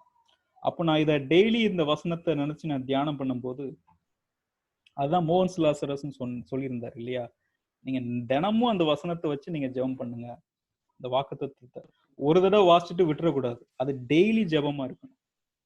அப்போ நான் ஆண்டவர்கிட்ட கேட்டதெல்லாம் வந்து, ஆண்டவரே எனக்கு இரட்டிப்பான எனக்கு செல்வங்கள் தாங்க, எனக்கு நிம்மதியை தாங்க, அதை தாங்க, இதை தாங்க நான் கேட்டது கிடையாது. இது என்னோட எக்ஸ்பீரியன்ஸ். நான் கேட்டதெல்லாம், ஆண்டவரே எனக்கு உங்களுடைய வசனங்கள் எனக்கு வந்து ரொம்ப புரியணும், இரட்டிப்பான முறையில் எனக்கு உங்களுடைய வசனங்கள் எனக்கு புரியணும், உம்மை பத்தி இன்னும் எனக்கு அதிகமா தெரியணும் அப்படிங்கிறத நான் அந்த நன்மையை தான் நான் கேட்டேன். அது எனக்கு இரட்டிப்பா எனக்கு வேணும் ஆண்டவரே அப்படின்ட்டு நான் கேட்டேன். அதே மாதிரி ஆண்டவர் எனக்கு அதை ஆசீர்வதித்தார். நம்ம ஆண்டவருடைய சித்தத்தை அறிஞ்சு நம்ம ஜெபம் பண்ணும்போது அவர் கண்டிப்பா ஆண்டவர் அதை தருவார். அவருடைய சித்தமாக இருந்தால் இல்லையா? நம்மளுக்கு எல்லாம் தெரியும் அவரோட சித்தமா என்னமா இருக்கணும். ஆண்டவரை பத்தி உங்களுக்கு நல்லா தெரிஞ்சுன்னா அவருடைய சித்தம் என்னமா இருக்குன்னு உங்களுக்கு தெரியும். அதை பத்தி நம்ம கேட்கும் போது ஆண்டவர் நம்மளுக்கு நிச்சயமா ஆசீர்வதிப்பார். நம்ம வேற வேற எண்ணத்தையெல்லாம் கேட்டுட்டு இருந்தா நமக்கு கிடைக்கலையே, ஜெபம் பண்ணி கிடைக்கலையே அப்படின்னு நம்ம நினைக்க கூடாது. அதுக்கு எனக்கு தெரிஞ்ச இந்த வசனம் தான், கிவ் மீ அண்டர்ஸ்டாண்டிங் லார்ட், எனக்கு உணர்வை தாரும், புரிதலை தாரும், உன் வசனத்தை புரிதலை தாரும், அப்பொழுது நான் உன் வேதத்தை பற்றி கொண்டு என் முழு இருதயத்தோடும் அதை கைக்கொள்வேன் அப்படிங்கறத நம்ம பார்க்கிறோம். ஸோ அதை நினைச்சு நம்ம ஜம்ப் பண்ணோம். ஆண்டவருடைய வார்த்தையை நம்மளுக்கு புரியணும் அப்படிங்கிறது ரொம்ப முக்கியம். 36வது வசனத்தை பார்க்கும்போது, என் இருதயம் பொருளாசையை சாராமல் உமது சாட்சிகளை சாரும்படி செய்யும் அப்படிங்கிறத பார்க்கிறோம். சாட்சிகள்னா ஆண்டவருடைய வசனங்கள், வேத வசனங்கள், ஆண்டவருடைய வார்த்தைகள். என் இருதயம் பொருளாசையை சாராமல், பொருளாசையை தேடாம உம்முடைய வார்த்தையை தேடணும். உம்முடைய வார்த்தையை நான் ரொம்ப தேடணும், அதை சேமிக்கணும், அதை சம்பாதிக்கணும். ஆண்டவருடைய வார்த்தைகள் நம்மளுக்கு நல்லா தெரியணும் அப்படிங்கிறது. உங்களுக்கு எதுக்கு தெரியும் ஆண்டவருடைய வார்த்தை? அப்ப ஆண்டவருடைய வார்த்தை தெரிஞ்சுதான் உங்களுக்கு சமாதானம் இருக்கும், எந்த பிரச்சனையும் வராது. அதான் நம்மளுக்கு முக்கியம். நீங்க எவ்வளவு பொருளாசை சேர்த்தாலும் பொருள் சேர்த்தாலும் அது உங்களுக்கு சமாதானத்தை தராது இல்லையா? மேலும் 81 பார்க்கும்போது, உம்முடைய இரட்சிப்புக்கு என் ஆத்துமா தவிக்கிறது, உம்முடைய வசனத்துக்கு காத்திருக்கிறேன் அப்படிங்கறத நம்ம வந்து பார்க்கிறோம். My soul faints with longing for your salvation. ஆண்டவரே, உம்முடைய இரட்சிப்புக்காக காத்திருக்கிறேன், உம்முடைய வசனத்துக்காக காத்திருக்கிறேன் அப்படிங்கிறத பார்க்கணும். But I have put my hope in your word, Lord. உம்முடைய வார்த்தைகள் மேல் நான் என்னுடைய நம்பிக்கை வச்சிருக்கேன் அப்படிங்கிறத நம்ம அந்த வசனத்தை பார்க்கிறோம். ஸோ நம்ம வந்து ரட்சிக்கப்படணும்னா அது ஆண்டவருடைய வார்த்தையை நம்பணும், விசுவாசிக்கணும். மேலும் 98 பார்க்கும்போது, நீர் உம்முடைய கற்பனைகளை கொண்டு என்னை என் சத்துருக்களிலும் அதிக ஞானம் உள்ளவன ஆக்குகிறீர், அவைகள் என்றைக்கும் என்னுடனே இருக்கிறது அப்படிங்கிறத பார்க்கிறோம். அதாவது நீர் உம்முடைய கற்பனைகள்னா ஆண்டவருடைய வசனங்கள், ஆண்டவருடைய வார்த்தைகள் இல்லையா? உம்முடைய கற்பனைகளை கொண்டு என்னை என் சத்துருக்களிலும் அதிக ஞானம் உள்ளவனாய் ஆக்குகிறீர். அதாவது என்னுடைய எனிமீஸை விட நீங்க வந்து என்னை ரொம்ப அதிகமா ஞானம் உள்ளவன, making me more wise than my enemies அப்படிங்கிறத பார்க்கிறோம். அவைகள் என்றென்றைக்கும் என்னுடனே இருக்கிறது, ஆண்டவருடைய வார்த்தைகள் எப்பொழுதும் என்னுடனே இருக்கிறது அப்படிங்கிறத பார்க்கிறோம். ஸோ நம்மளை வந்து ஞானம் உள்ளவர்களாக மாற்றும் ஆண்டவருடைய வார்த்தைகள்.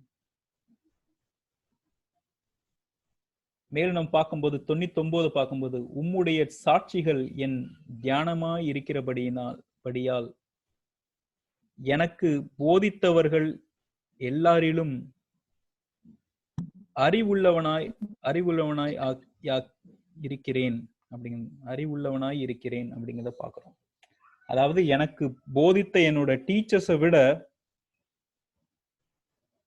நான் இன்னும் அறிவுள்ளவனா இருக்கிறேன். ஏன்னா உம்முடைய சாட்சிகள், உம்முடைய வசனங்கள், சாட்சிகள்ங்கிறது இங்க வசனங்கள், இங்கிலீஷ்ல பார்க்கும்போது வேர்ட், the verses, வசனங்கள், ஆண்டவருடைய வசனங்கள் என் தியானமாய் இருக்கிறபடியினால். ஆண்டவருடைய வசனம் குறித்து நீங்க தியானிச்சு பார்த்திருக்கீங்களா?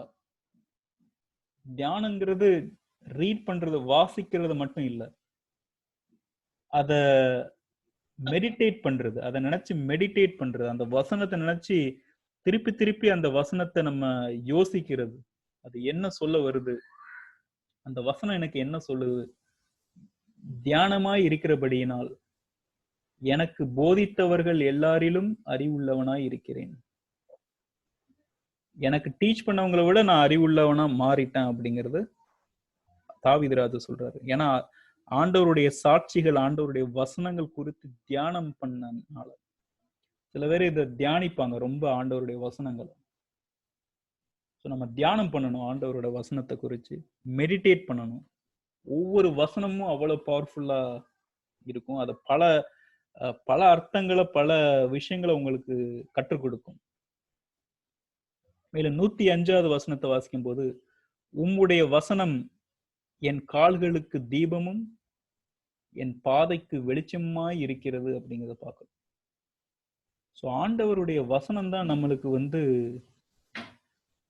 ஒரு வெளிச்சமா இருக்கு. என் பாதை, நீங்க நடந்து போற பாதையில உங்களுக்கு எந்த பாதையில போகணும்னு தெரியல, நீங்க இருட்டுல நடந்துட்டு இருக்கீங்களா, நம்ம அடுத்த ஸ்டெப் என்ன பண்ண, எனக்கு ஒண்ணுமே புரியலையே, என்னுடைய எதிர்காலம் புரியலையே அப்படின்னு நீங்க நினைச்சீங்கன்னா,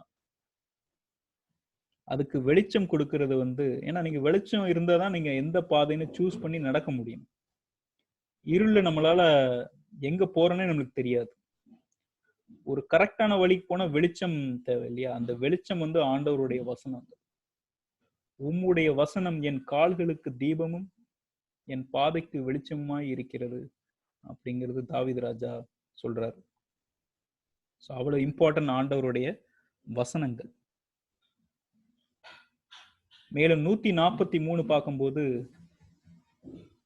இக்கட்டும் நெருக்கமும் என்னை பிடித்தது, ஆனாலும் உம்முடைய கற்பனைகள் என் மன மகிழ்ச்சி அப்படிங்கிறத பார்க்கிறோம். எனக்கு என்ன பிரச்சனை வந்தாலும், எனக்கு எந்த நெருக்கடி வந்தாலும், உம்முடைய கற்பனைகள், உம்முடைய வசனங்கள் என் மன மகிழ்ச்சி. எனக்கு என்ன பிரச்சனை வந்தாலும் பரவாயில்ல, ஆண்டவருடைய வசனம் வந்து உண்மையான வசனம். ஆண்டவருடைய வார்த்தைகள் வந்து it's the promise of God. ஆண்டவர் எனக்கு இப்படி சொல்லியிருக்காரு இல்லையா? ஆண்டவர் எனக்கு சொல்லியிருக்காரு, நீ எதுக்கும் கவலைப்படாத அப்படின்னு சொல்லியிருக்காரு. நம்ம பார்த்தோம், பிலிப்பியர் 4:6 பார்த்தோம்.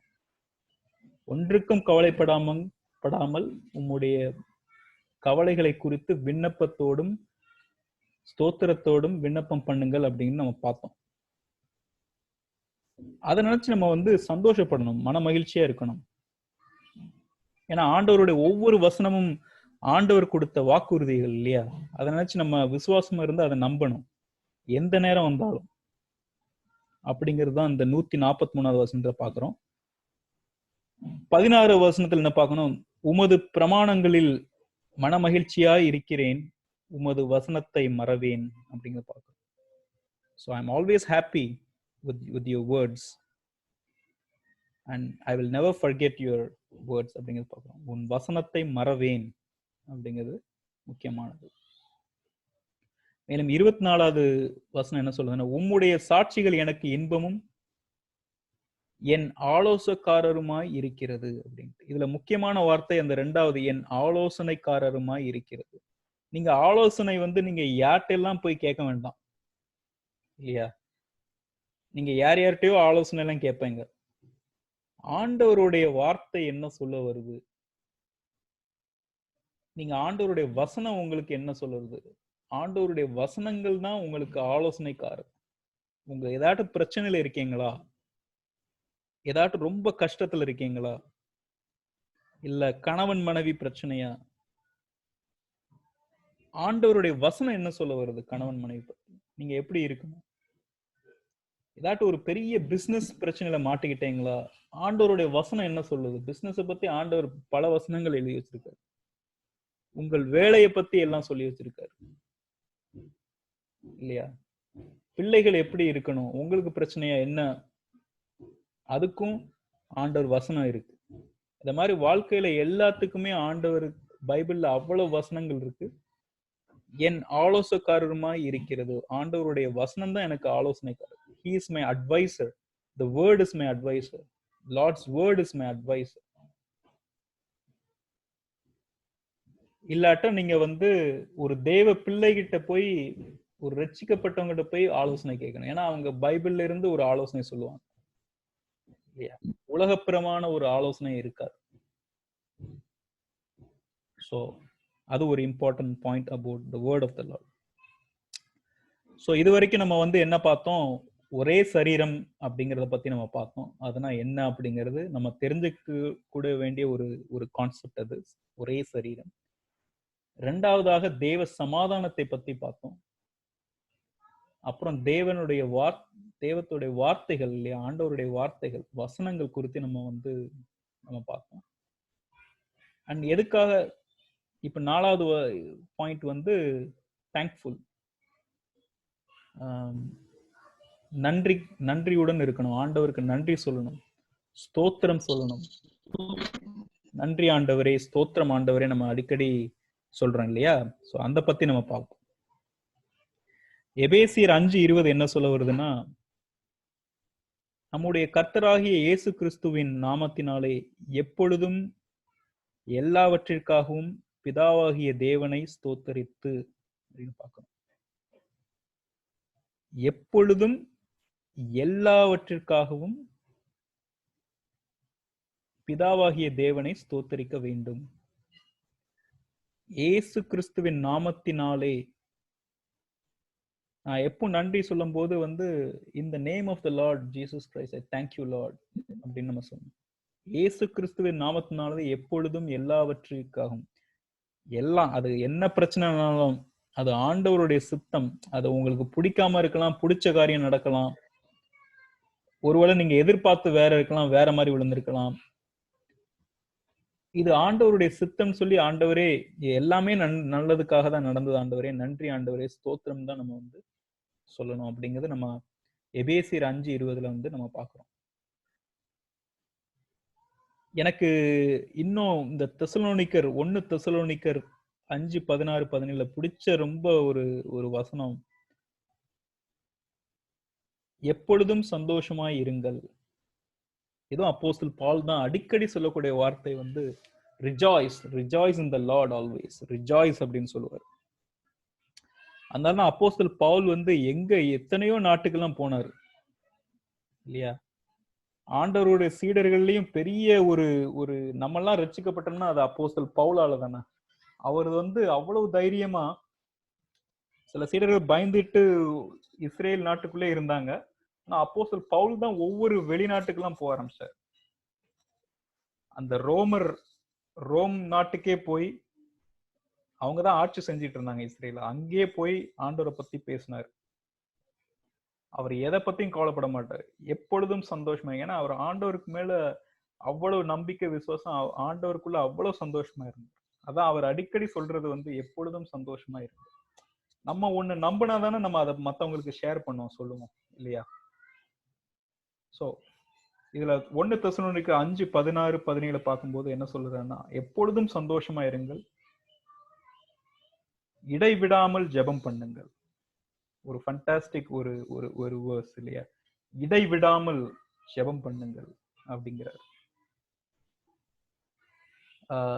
இந்த ஒரு வசனம் ரொம்ப ஒரு ஒரு ஸ்ட்ராங்கான மீனிங். இடைவிடாமல் ஜெபம் பண்ணுங்கள். இது நான் முன்னாடி எனக்கு வந்து இந்த வசனத்தை வாசிச்ச உடனே, நான் முன்னாடி காலையில மட்டும்தான் ரொம்ப நேரம் ப்ரேயர் பண்ணுவேன். காலையில எந்திச்ச உடனே ஒரு ஒரு 1/2 மணி நேரம், 40 நிமிஷம், 1 மணி நேரம் கூட போலாம் ப்ரேயர் பண்றது, ஆண்டவருக்கு ஜெபம் பண்றது.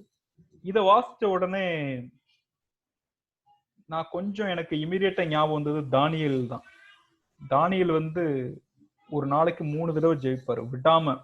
அவர் காலங்கள் ஃபுல்லா 3 தடவை ஜெபம் பண்ணுவோம் அப்படின்ட்டு நீங்க தானியேல் வாசிக்கும் போதே தெரியும். அப்ப நானும் சரி, அப்போ ஒரு 3 தடவை ஜெபம் பண்ண, காலையில, மத்தியானம் சாப்பிட்ட பிறகு, நைட்டு ஜெபம் பண்ணுவோம். இது கூட 3 கூட ரொம்ப கம்மி தான். இடைவிடாமல் ஜெபம் பண்ணுங்கள் அப்படின்னு ஆண்டவரே பல தடவை, இயேசுவே வந்து பல தடவை சொல்லியிருப்பாரு. அதான் இங்க வந்து அப்போஸ்தலன் பவுலும் வந்து தெசலோனிக்கேயர்ட்ட சொல்றாரு, இடைவிடாமல் ஜெபம் பண்ணுங்கள் அப்படின்ட்டு. தொடர்ந்து 18 வாசிக்கும் போது, எல்லாவற்றிலேயும் ஸ்தோத்திரம் செய்யுங்கள், அப்படி செய்வதே கிறிஸ்து இயேசுவுக்குள் உங்களை குறித்து தேவனுடைய சித்தமாய் இருக்கிறது அப்படிங்கிறது பார்க்கணும். தேவனுடைய சித்தம் எல்லாவற்றிலேயும் ஸ்தோத்திரம் செய்யுங்கள். எதை சொன்னாலும் thanks be to God, thanks be to Lord, thanks be to God சொல்லணுமா வேண்டிய இல்லை? எல்லா தடவையும் நம்ம வந்து ஒவ்வொரு நாளும் நம்ம சொல்ல வேண்டியது ஸ்தோத்திரம் செய்யுங்கள், அப்படி செய்வதே கிறிஸ்து இயேசுவுக்குள் உங்களை குறித்து தேவனுடைய சித்தமாய் இருக்கிறது அப்படின்ட்டு. இது தேவனுடைய சித்தம். எப்படியுமே நம்ம ஸ்தோத்திரம் செய்யணும், நன்றி சொல்லணும், ரொம்ப ரொம்ப முக்கியம். எப்பொழுதும் சந்தோஷமா இருங்க, இடைவிடாமல் ஜெபம் பண்ணுங்கள், எல்லாவற்றிலுமே ஸ்தோத்திரம் செய்யுங்கள் அப்படிங்கறத நம்ம 3 இது பார்க்கிறோம். இதுதான் ஆண்டவருடைய சித்தம். எப்போதும் சந்தோஷமா இருங்க அப்படிங்கிறார் ஆண்டவர். எப்போதும் ஜெபம் பண்ணுங்க இடைவிடாமல், எல்லாவற்றையும் ஸ்தோத்திரம் செய்யுங்கள் அப்படிங்கிறார். இல்ல, ரொம்ப ரொம்ப முக்கியம். we need to be thankful to God always இல்லையா? நீங்க சில காரியங்கள்லாம் ரொம்ப ஈஸியா எடுத்துக்கிறோம், அது எல்லாமே ஆண்டவருடைய ஆசீர்வாதம் தான். இப்ப நம்ம பிள்ளைகளே இருக்கு, திடீர்னு நம்ம வெளியே கிளம்புறோம், ஏதாட்டும் ஒரு சின்ன ஆக்சிடென்ட் கூட ஆகலாம் இல்லையா? அதெல்லாம் இருந்து நம்ம ஆண்டவர் எவ்வளவு நம்மளை பாதுகாத்துக்காரு, நம்ம எவ்வளவு சுகத்தோட இருக்கிறோம், எவ்வளவு சந்தோஷத்தோட இருக்கிறோம் நம்ம எல்லாம். நீங்க எப்படி அது உங்களுக்கு அது தெரிய மாட்டேங்க, அதான் தேங்க் பண்ண மாட்டேங்கிறீங்க, அதோட அருமை தெரிய மாட்டேங்க. நீங்க நம்ம குடும்பத்துல நம்ம பார்க்கும்போது எல்லாரும் ஆண்டவர் ரொம்ப ஆசீர்வதிச்சிருக்காரு, அதனால நமக்கு அந்த அருமை தெரியல. சில குடும்பத்தை போய் பாருங்க, என்னென்ன பிரச்சனைகள், என்னென்ன கஷ்டங்கள் இல்லையா? சில பிள்ளைகளுக்கு அப்பா அம்மா இல்ல, சாப்பாடு இல்ல, வழி தெரியல, பணம் இல்ல, ஒரு வீடு இல்ல, இல்ல திடீர்னு கிளம்பதான் எங்கேயோ போய் இடிச்சு விழுந்துடுறான், ஆக்சிடென்ட் ஆகுது, திடீர்னு நல்லாதான் இருக்கான், சடனா ஏதாட்டும் கேன்சருங்க அடுத்த நாளே. கொரோனா பரவிட்டு இருக்கு. கொரோனா திடீர்னு யாருக்காட்டும் வரலாம். இல்ல எவ்வளவு தூரம் நம்ம ஆண்டவர் நம்மளை ஆசீர்வதிச்சு வச்சிருக்காருன்னு உங்களுக்கு அது தெரிய மாட்டேங்குது. நம்ம வந்து மன நிம்மதியோட சாப்பிடுறோமா, நல்லா இருக்கோமா, அதே ஒரு பெரிய ஆசீர்வாதம். அதுக்காக ஆண்டவர்கிட்ட நன்றி சொல்ல வேண்டாமா, தேங்க் பண்ண வேண்டாமா? ஏன்னா அதை நம்ம ரொம்ப ரொம்ப ஈஸியா எடுத்துக்கிறோம்.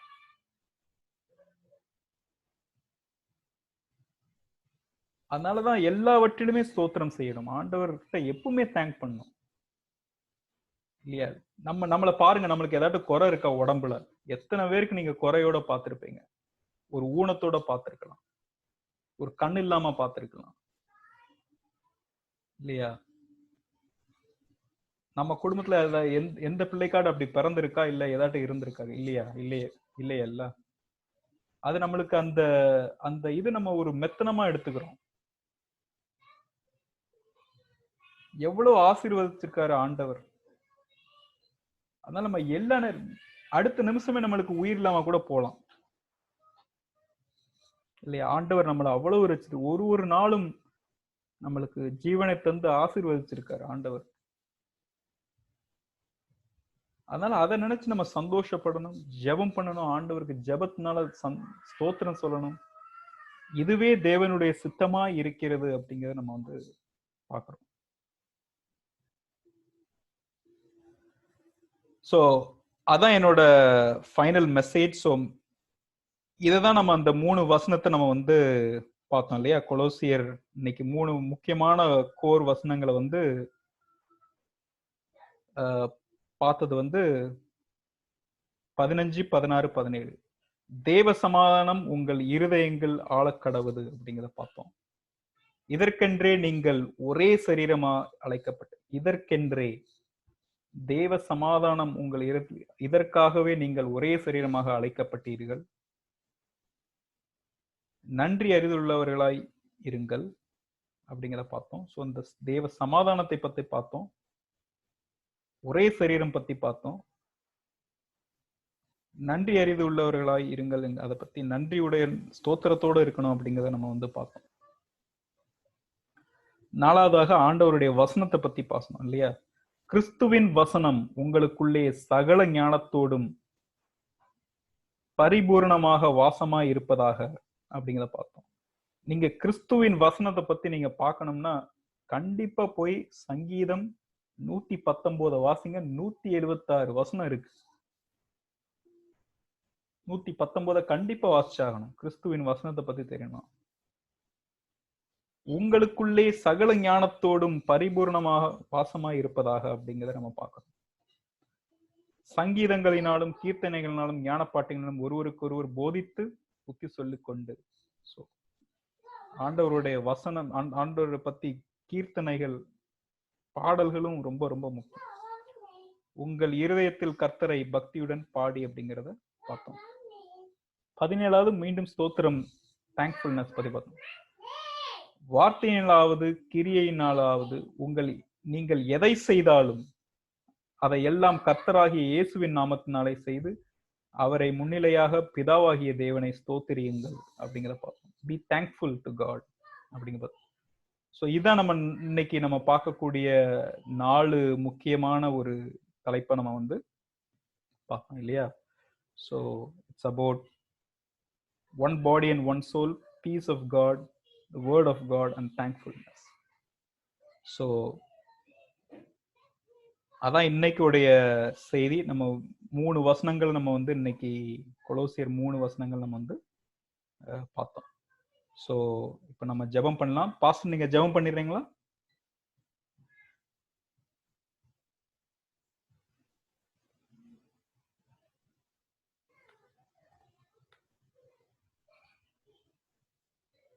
ஹலோ,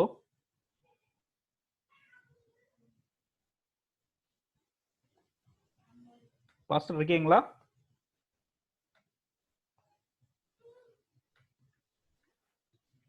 சரி, பாஸ்டர் இல்லைன்னு நினைக்கிறேன். ஸோ வேற யார்கிட்ட ஜெபம் பண்ணுங்க. சித்தப்பா ஜெபம் பண்ணுறீங்களா? ஐக்கிட்டப்பா. ஹலோ, நீனே ஜெபம் பண்ணுப்பா. சரி சரி. சரி ஹலோ சரி சரி சரி சித்தப்பா. ஜெபம் பண்ணுங்க. சரி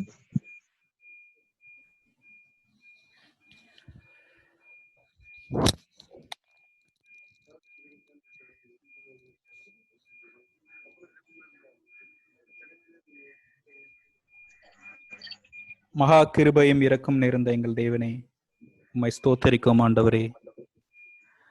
உம் நாமம் போற்றப்படுவதாக, உம் நாமம் மகிமைப்படுவதாக, உம் நாமம் பரிசுத்தப்படுவதாக ஆண்டவரே. ஆண்டவரே, இந்த மாலை வேளையை தந்து உம்முடைய வார்த்தையும் வசனத்தையும் பற்றி அறியதலுக்காக எங்களை ஆசீர்வதித்ததுக்காக நன்றி ஆண்டவரே. கொடுத்த வசனங்கள், கொடுத்த வார்த்தைகளுக்காக நன்றி ஆண்டவரே. உம்முடைய தேவ சமாதானம் எப்பொழுதும் எங்களுடைய இருதயில் ஆட்சி செய்வதாக ஆண்டவரே. ஆண்டவரே, நாங்கள் எப்பொழுதும் உம்முடைய சோத்தரித்து உம்மை போற்றி பாடி துதிக்க வேண்டும் ஆண்டவரே. அதற்கு எங்களுக்கு ஆசீர்வாதங்களை தந்தருளும் ஆண்டவரே. ஆண்டவரே, இந்த மாலை வேளையில் எங்கள் குடும்பங்கள் ஒவ்வொருவரையும், எங்கள் குடும்பத்தில் ஒவ்வொருவரையும் நீங்கள் அழைத்து ஒன்று கூடி இந்த தருணத்தை ஏற்படுத்தி தந்ததுக்காக நன்றி ஆண்டவரே. ஸ்தோத்திரம் ஆண்டவரே, ஸ்தோத்திரம் ஆண்டவரே. எங்களுடைய பாவங்களை எல்லாம் உம்முடைய இரத்தத்தால் கழுவி எங்களை சுத்திகரியும் ஆண்டவரே. ஆண்டவரே, இந்த அருமையான நாளை தந்ததுக்காக நன்றி ஆண்டவரே. எங்களையும் உங்கள் பிள்ளைகளாக ஏற்றுக்கொண்டதுக்காக நன்றி ஆண்டவரே. ஸ்தோத்திரம் ஆண்டவரே. கொடுத்த அருமையான பிள்ளைகளுக்காகவும் குடும்பங்களுக்காகவும் சொந்தங்களுக்காகவும் நன்றி ஆண்டவரே. எங்கள் ஒவ்வொருவரையும் உம்முடைய சமாதானத்தை தந்து எங்களை ஆசீர்வதித்ததுக்காக நன்றி ஆண்டவரே. எங்களை எல்லாம் ஒரே சரீரமாக எங்களை பாதுகாத்ததுக்காக நன்றி ஆண்டவரே. ஆண்டவரே, எங்களை இந்த கொரோனா நோயில் இருந்து எங்களை பாதுகாத்து எங்களை எல்லாம் சுகத்தோடு ஆசீர்வதித்ததுக்காக நன்றி ஆண்டவரே. ஆண்டவரே, எங்களுடைய கவலைகளை எல்லாம் போக்கி எங்களுக்கு கவலைகள் எல்லாம் நீர் அதை சரி செய்வீர் ஆண்டவரே. நீர் அதை பாதுகாத்து எங்களை பாதுகாத்துக் கொள்ளும் ஆண்டவரே. ஆண்டவரே, குடும்பத்தில் உள்ள ஒவ்வொரு பிள்ளைகளுக்காகவும் ஜெபிக்கிறேன் ஆண்டவரே. அவர்களுடைய தேவைகளையும் கேட்டு நீர் ஆசீர்வதியும் ஆண்டவரே. எல்லா கவலைகளையும் நீர் பார்த்து கொள்ளும் ஆண்டவரே. உம்முடைய சமாதானம் மட்டும் ஒவ்வொரு பிள்ளைகளிடம் இருப்பதாக ஆண்டவரே. ஸ்தோத்திரம் ஆண்டவரே. நன்றி ஆண்டவரே. ஆண்டவரே, ஸ்தோத்திரம் ஐயா, ஸ்தோத்திரம். Thank you, Lord. We ask this and pray in the name of the Lord Jesus Christ. Amen. Thank you. என் ஆத்துமாவே கர்த்தரை ஸ்தோத்திரி, என் முழு உள்ளமே அவருடைய பரிசுத்த நாமத்தை ஸ்தோத்திரி. என் ஆத்துமாவே கர்த்தரை ஸ்தோத்திரி, அவர் செய்த சகல உபகாரங்களையும் மறவாதே. ஆமென். Thank you. Thank you. Praise be to Lord. Thank you, Lord. Thank you.